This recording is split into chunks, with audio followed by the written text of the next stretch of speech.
Alléluia, chapitre 1. Que quelqu'un dise: au commencement Dieu.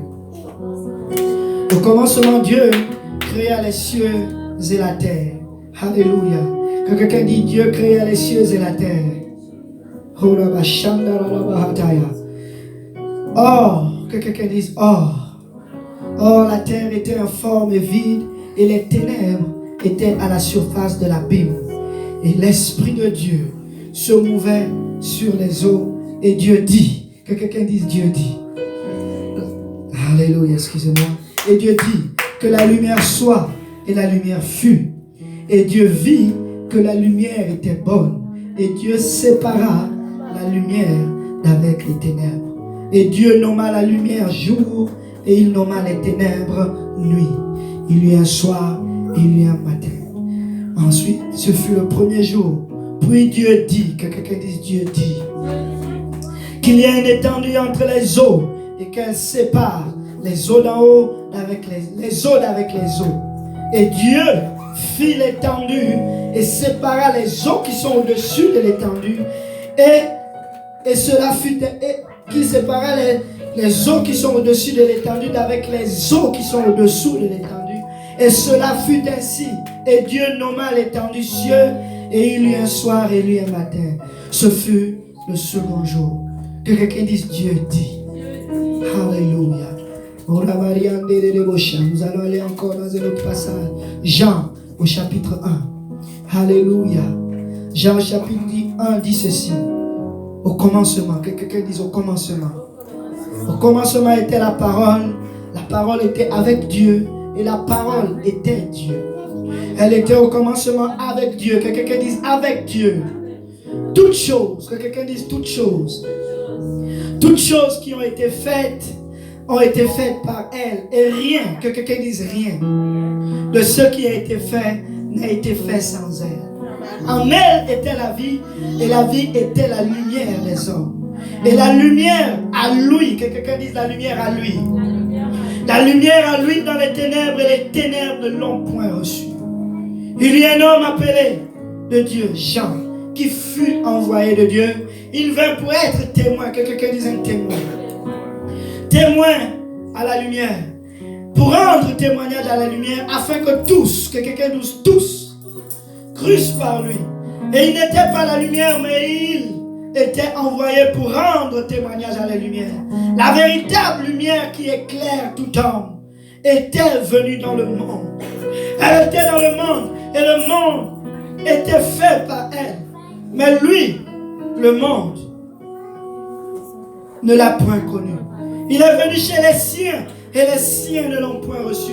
Que quelqu'un dise: mais à tous ceux qui l'ont reçu, il leur a donné le droit, que quelqu'un dise le droit, d'être fait enfant de Dieu. Alléluia. J'aimerais vous prêcher aujourd'hui le message simple que l'Éternel m'a donné: l'orgueil. Alléluia. J'ai une slide qui mentionne l'orgueil. Si tu peux cliquer dessus et mettre projection, si tu peux l'aider à vivre. Alléluia. Prions tous ensemble. Éternel des armées, Papa, nous venons humblement devant ton trône de grâce, Seigneur. Nous ne méritons pas, Seigneur.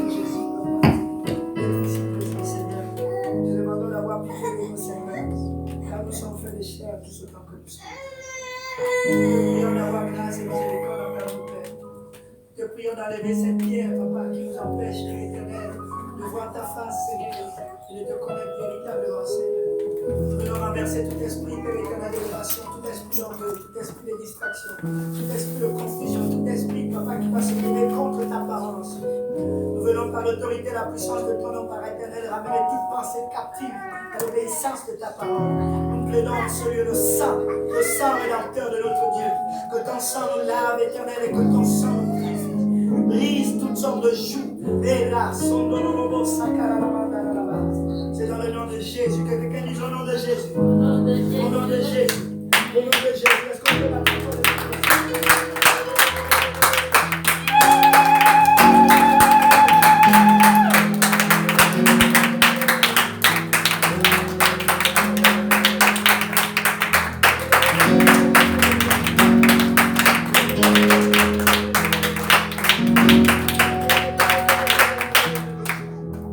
Alléluia. Alléluia. Que quelqu'un dise l'orgueil. Je priais et je demandais au Seigneur, éternel Papa, d'où provient l'orgueil? C'est quoi l'orgueil?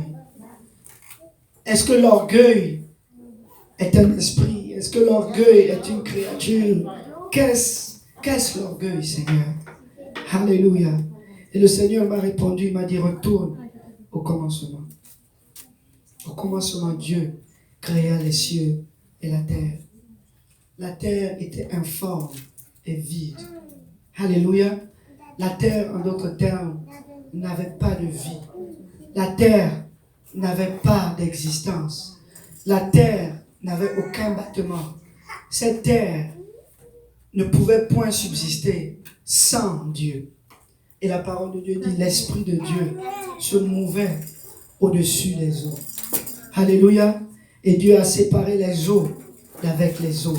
Il a dit, les eaux d'en haut deviendront mon trône et les eaux d'en bas deviendront mon marchepied. Et Dieu a appelé à l'existence cette terre qui était informe et vide. Et il lui a donné vie. La terre avait la vie, mais la terre n'était rien sans la parole. Alléluia. Laissez-moi vous dire, lorsque Dieu a créé les cieux et la terre, il y avait de l'orgueil en elle. Parce que la parole de Dieu dit ceci, les ténèbres étaient là. Vous ne comprenez pas encore, mais vous allez comprendre. Alléluia.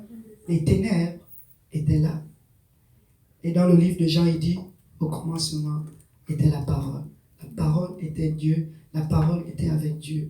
Et toutes choses qui ont été créées par la parole. Alléluia. En d'autres termes, les ténèbres ont été créées par Dieu. L'orgueil a été créé par Dieu. C'est choquant. Comment Dieu peut créer l'orgueil? Alléluia. Mais laissez-moi vous dire, l'orgueil est en chacun de nous. L'orgueil est en chacun de nous.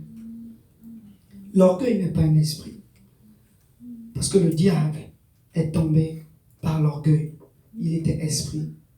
Mais il est tombé par orgueil. Mais c'est quoi alors l'orgueil? Alléluia. Si tu peux me donner mon carnet dans mon sac, s'il vous plaît.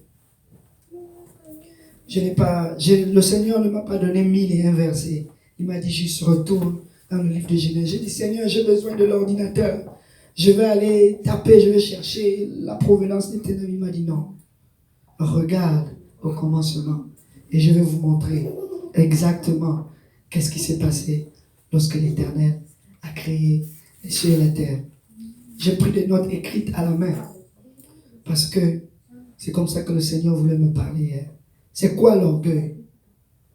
D'où vient l'orgueil? Comment l'orgueil se manifeste-t-elle? Comment l'orgueil attaque-t-il la créature de Dieu? C'est quoi l'ennemi de l'orgueil? Comment puis-je me garder loin de l'orgueil? Si tu peux mettre la slide suivante. Proverbe 16 dit ceci.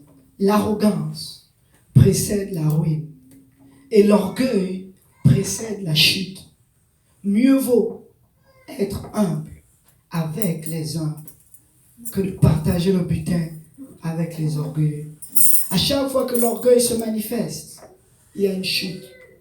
À chaque fois que l'élévation se manifeste, il y a une chute. Alléluia. La terre a été soumise à l'orgueil. Tout ce qui a été créé a été soumis à l'orgueil ou au péché. Mais le péché ne se manifeste que lorsqu'on laisse l'orgueil sortir au-dedans de nous. Alléluia.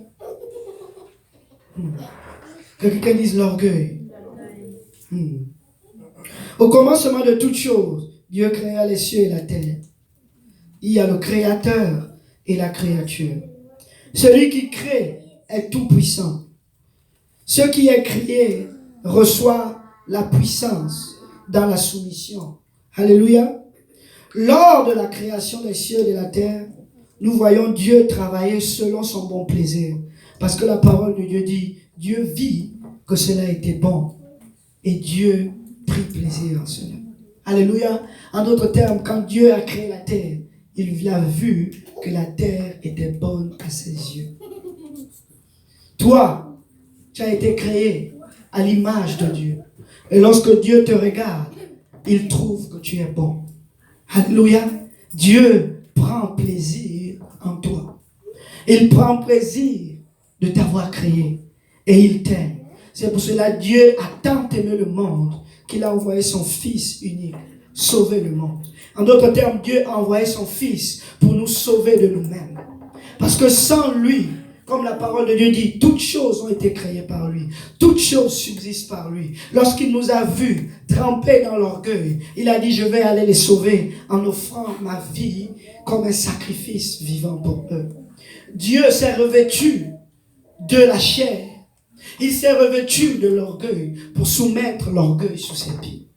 À la croix de Golgotha, la parole de Dieu dit, il a subi l'humiliation. Lui qui était Dieu, il ne s'est pas battu à être égal à Dieu, mais il s'est soumis jusqu'à la mort, mais jusqu'à la mort de la croix. Alléluia. C'est quoi alors l'orgueil? L'orgueil, c'est cette créature qui prend l'autorité sur le Créateur. C'est lorsque cette créature qui est en nous regarde à l'intérieur de nous et se satisfait de la création au lieu de se satisfaire du Créateur. L'orgueil, c'est une anomalie de la création qui se regarde maintenant comme étant source de création alors qu'elle dépend du Créateur. Alléluia. L'orgueil, c'est un chat qui veut ressembler à un lion. Alléluia. Est-ce que vous voyez? Amen. L'orgueil, c'est un chat qui veut ressembler à un lion. Ils ont tous les mêmes traits de caractère. Amen. Ce sont tous des félins. Ils ont tous des griffes. Mais il y a un qui est plus grand et il y a un qui est plus petit. Alléluia. Alléluia. Et lorsque le chat veut prendre la place du lion, c'est ça l'orgueil. La parole de Dieu dit à Satan, Lucifer, il ne s'appelait pas Satan avant. L'orgueil, c'est s'opposer à Dieu. Satan veut dire être ennemi de Dieu, s'opposer à Dieu. Le diable était l'ange qui faisait la perfection de Dieu. Il était l'ange qui était au-dessus de tous les autres. Il était le chérubin de la perfection. Il était rempli de pierres précieuses. Il y avait de l'or, du topaz, de l'argent et toutes ces pierres sur sa poitrine. Lorsque la gloire de Dieu se manifestait, elle rayonnait sur lui. Et ces pierres rayonnaient dans tout le royaume. Il était l'ange qui couvrait. C'était un ange protecteur. Mais il est déchu, il est tombé à cause de l'orgueil. La parole de Dieu dit qu'il a eu un commerce à l'intérieur de lui. Et son commerce, c'était la manigance qu'il faisait. Et il se disait en lui-même, je veux m'élever au-dessus de Dieu. Je vais m'asseoir au-dessus de la congrégation de Dieu. En d'autres termes, je vais régner à la place de Dieu. Et c'est là où l'orgueil a été trouvé dans son cœur.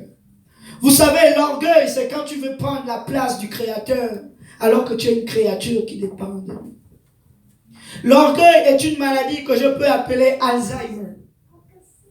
Les gens qui ont l'Alzheimer ne reconnaissent pas qui est leur père et qui est leur mère. Aujourd'hui, il se lève.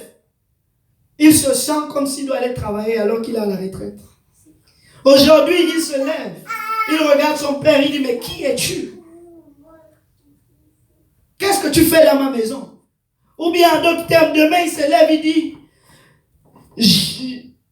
ce n'est pas chez moi ici. C'est ça l'orgueil.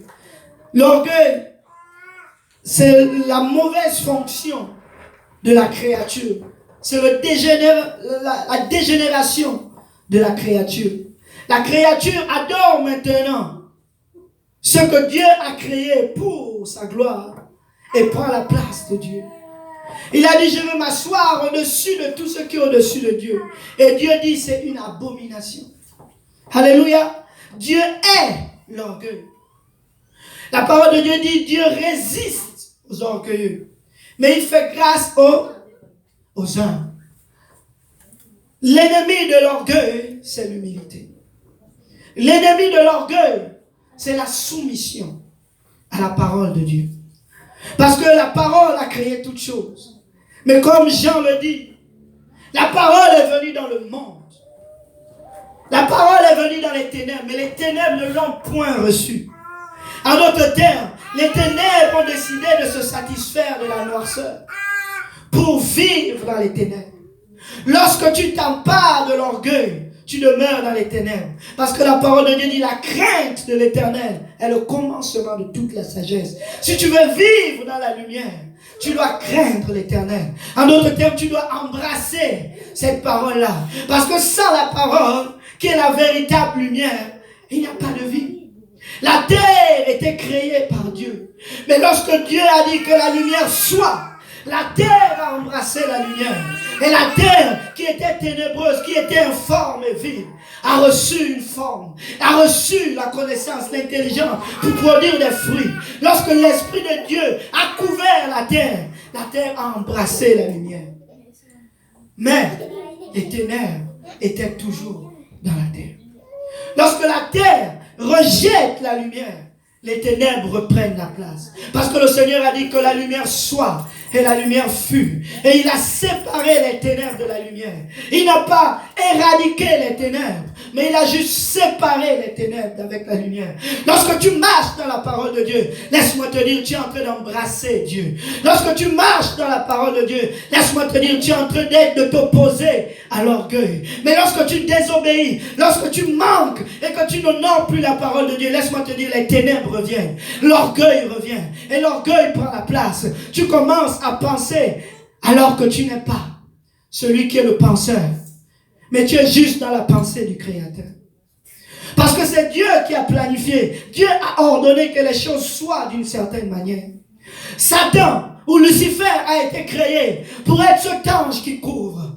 Mais il a voulu sortir de ses limites, de sa création, pour se mettre dessus. Il a décidé d'adorer sa beauté. Il a décidé de se regarder comme lui-même. Il a dit, aïe, moi. Il a commencé à regarder à lui-même. Il a commencé à s'adorer lui-même.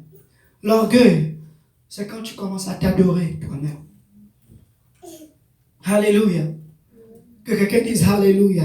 Alléluia. Seigneur, aide-moi. Vous savez pourquoi nous devons connaître l'origine de l'orgueil? C'est parce que quand l'ennemi va venir contre toi, et il va te dire, tu as fait ceci, tu as fait cela, tu dois lui dire, Satan, tu es un menteur. Parce que toi, tu es tombé sans personne. Alléluia. Tu dois être capable de dire à l'ennemi de ton âme, mais toi aussi, tu es tombé. Qu'est-ce qui t'a fait tomber? C'est parce que tu t'es élevé au-dessus de Dieu. Et l'ennemi va venir contre nous avec l'iniquité et la séduction. Il va venir allumer l'orgueil à l'intérieur de nous. Le diable sait que Dieu est l'orgueil. Il sait que Dieu s'oppose à l'orgueil. Peu importe ce que tu fais, dès du moment que tu oublies la parole de Dieu et que tu te concentres sur toi-même, le diable vient de te gagner. Et tu deviens comme lui. Il devient maintenant ton père. Parce que Dieu est, il haït, il rejette tout ce qui est de l'orgueil des ténèbres. Lorsque sa parole ne peut plus s'illuminer, il sort de là. Et il laisse les ténèbres t'envoûter. Il laisse les ténèbres prendre possession de toi. Il a dit dans le livre de Romains, il les a relâchés à leur désir reprouvé. Eux qui pensaient être sages, ils sont devenus fous. Ils ont commencé à faire ce qu'ils voulaient parce qu'ils ont rejeté. Au lieu de glorifier le Dieu en le connaissant, ils ont décidé d'adorer la créature au lieu du Créateur qui est béni éternellement. Le diable vient dans le jardin d'Éden, lui qui est déchu, lui qui a reçu une gifle de l'éternité, et il se retrouve à terre. Il se dit, je vais aller séduire les créatures de Dieu, parce que je hais Dieu. Je veux prendre la place de Dieu. Il marche dans le jardin d'Éden, il commence à dire à Ève, Dieu a-t-il réellement dit? Il vient en d'autres termes questionner la parole de Dieu. C'est la parole de Dieu qui gardait Adam et Ève dans l'inconscience. C'est la parole de Dieu qui les protégeait. C'est cette parole qui les rendait glorieux. C'est cette parole qui leur donnait l'autorité. Mais lorsque Satan est rentré dans le jardin, il est venu pas avec l'orgueil, mais il est venu susciter l'orgueil à l'intérieur de leur cœur. Et il leur a dit, Dieu a-t-il réellement dit? Et là, par manque de connaissance de la parole, elles ont dit oui. Dieu a réellement dit que nous ne devons pas manger de l'arbre qui est au milieu du jardin, ni le toucher. Dieu n'avait pas dit vous ne pouvez pas toucher, il a dit vous ne devez pas manger. Il a dit elle ne connaît pas la parole, je peux profiter d'elle. Elle a dit si vous mangez cela, vous allez devenir comme Dieu. Vos yeux vont s'ouvrir, vous allez être intelligent. Mais laissez-moi vous dire, au commencement, Dieu a aimé sa création. Et il a dit, c'était bon. Alléluia. À chaque fois que l'ennemi va venir te dire que tu es ceci, reçois-le. Parce que c'est un menteur, il ne va jamais te dire la vérité. Alléluia. Il ne va jamais te dire la vérité. Il est le père du mensonge. À chaque fois que Satan va venir te dire, tu es incapable, tu es impuissant, tu es malade, tu es ceci, tu vas accepter, tu dis oui, je reçois cela. Mais je suis ce que mon Créateur veut que je sois. Éloigne-toi de moi, Satan. Alléluia.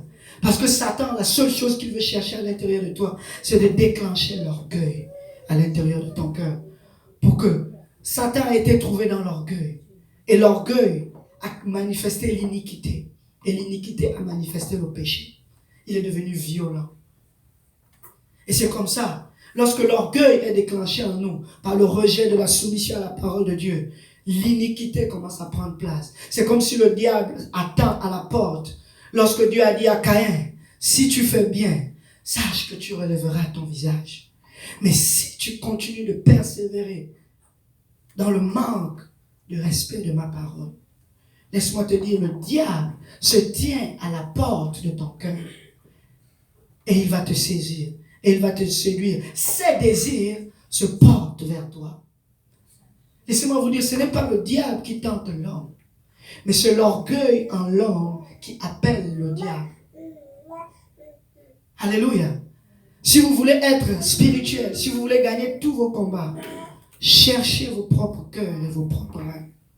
Cherchez l'origine de l'orgueil en vous. Est-ce que ce que vous faites donne gloire à Dieu ou ça donne gloire à vous-même? C'est comme ça que vous allez savoir si vous êtes dans l'orgueil et que Satan va vous contrôler ou pas. Parce que le diable est tombé sans personne d'autre. Il était un ange de gloire. Il était un ange rayonnant. La parole de Dieu dit qu'il mettait le sceau à la perfection de Dieu. Il marchait sur les pierres étincelantes. Il avait des tambourins. Il avait été créé pour la gloire de Dieu. Mais du moment qu'il a commencé à se regarder à lui-même, laissez-moi vous dire, Dieu l'a fait tomber. Et nous-mêmes, si nous voulons retrouver l'autorité en Dieu, nous devons chercher la pierre de l'orgueil à l'intérieur de nous. La source de toute guérison spirituelle commence par toi-même. Alléluia. Le plus grand combat de l'homme, ce n'est pas le diable. Le diable est un instrument. Mais le diable n'est pas plus puissant que ta volonté. Il faut que vous le sachiez. Arrêtez de mêler le diable à vos affaires. Il n'a rien à faire dans vos vies. On dit résistez au diable et il s'enfuira loin de vous. Il n'est même pas puissant. Dès que tu le résistes, il s'enfuit. Pourquoi il fuit? Il fuit parce que tu tiens ferme à la parole de Dieu. Alléluia. Lorsque la lumière brille, les ténèbres sont écartées. Lorsque la terre accepte la parole, le meilleur moyen de résister au diable, c'est d'aimer la parole de Dieu. Alléluia. Le meilleur moyen de repousser l'orgueil, c'est d'embrasser la parole de Dieu. Le seul moyen d'être sauvé, c'est de s'humilier sous la puissante main de Dieu et il nous élèvera au temps convenable. Alléluia. En d'autres termes, c'est de reconnaître qui tu es.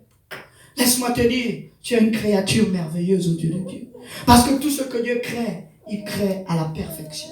Alléluia. Tu n'es pas une créature déchue. Tu n'es pas une créature défaite. Mais tu as été créé à son image, rempli de sa gloire. Mais laisse-moi te dire, pour que sa gloire rayonne en toi, tu dois faire tomber les ténèbres qui sont en toi. Parce que l'Éternel se couvre des ténèbres et il descend sur la terre. En d'autres termes, il peut utiliser les ténèbres comme un manteau. Mais il ne se laisse pas soumettre aux ténèbres. Pourquoi? Parce que Dieu est rempli lui-même de l'esprit de crainte de l'Éternel. Est-ce que vous vous êtes déjà posé la question pourquoi Dieu a-t-il un esprit de crainte de l'Éternel? À quoi sert-il que Dieu puisse avoir cet esprit de crainte de l'Éternel? Parce que ça le limite lui-même d'être au-delà de ce qu'il est. Il est Dieu, il est tout puissant et il ne peut pas faire l'injustice. Il ne peut pas devenir infidèle parce qu'il a l'esprit de crainte de l'Éternel qui l'empêche de sortir au-delà de ce qu'il est Dieu. C'est pour cela que Dieu a une volonté, mais il ne peut pas trépasser sa volonté au-delà de la nôtre. Il nous a donné le pouvoir de choisir la vie et la mort. Mais il ne peut pas aller au-delà de notre désobéissance. Pourquoi? Parce qu'il y a l'esprit de la crainte de l'Éternel. La première des choses que nous devons avoir, peuple de Dieu, c'est la crainte de l'Éternel. La crainte de l'Éternel appelle les anges de Dieu autour de toi. La crainte de l'Éternel te couvre. La crainte de l'Éternel attire la présence de Dieu dans ta vie. Et c'est la crainte de l'Éternel qui soumet l'orgueil. L'orgueil est un pied et l'orgueil c'est toi-même. David dit que le pied de l'orgueil ne m'atteigne pas. Comment le pied de l'orgueil ne va-t-il pas m'atteindre? En devenant transparent devant l'Éternel. Sonde-moi, Dieu, et connais-moi. Cherche mes reins. Regarde au-dedans de moi. S'il y a un sentiment ténébreux à l'intérieur de moi, enlève cette pierre. Et donne-moi un esprit de bonne volonté. L'esprit de bonne volonté, c'est l'esprit de crainte de l'Éternel. Il dit, Seigneur, mon âme est attachée à la poussière de la terre. En d'autres termes, lorsque Adam avait été créé de la poussière de la terre, il avait été créé avec l'orgueil. Il avait été créé avec les ténèbres. C'est le souffle de vie qui a été insufflé en lui qui lui a donné la vie. Alléluia. L'orgueil a été créé par Dieu. Et nous devons le savoir. Nous ne luttons pas contre la chair et contre le sang. Mais nous luttons contre les principautés, les dominations. Ces principautés n'ont aucun pouvoir sur nous. Ces principautés influencent seulement l'atmosphère spirituelle. Ils nous insufflent des idées, des pensées qui vont nous permettre de nous saisir de l'orgueil, de nous élever au-dessus de Dieu et de commencer à marcher dans leur chemin. Alléluia. Ô mort, où est ton aiguillon? L'aiguillon de la mort a été vaincu à la croix de Golgotha. L'acte dont les ordonnances nous condamnaient tous autant que nous sommes, Jésus les a cloués au bois. Et comment a-t-il fait cela? Il a cloué en soumettant l'orgueil à la croix. Jésus pouvait chasser des démons. Alléluia. Est-ce il s'est déjà battu pour chasser un démon? Est-ce que vous avez vu Jésus marcher sur la terre dans toute sa gloire? Chasser un démon en disant, démon, je prie pour que tu sors. Non. Il a dit, tu sors. Alléluia. La mort n'avait aucun pouvoir sur Jésus. Lorsque cette femme passa avec le cercueil de son fils, quand la présence de Dieu est là, la mort n'a pas de place. Les ténèbres disparaissent. Mais ce Jésus, qu'est-ce qui l'a poussé à s'agenouiller à la croix de Golgotha? C'est l'orgueil qui était en lui. Et c'était ça son plus grand combat. Il dit, je me tarde de boire cette coupe.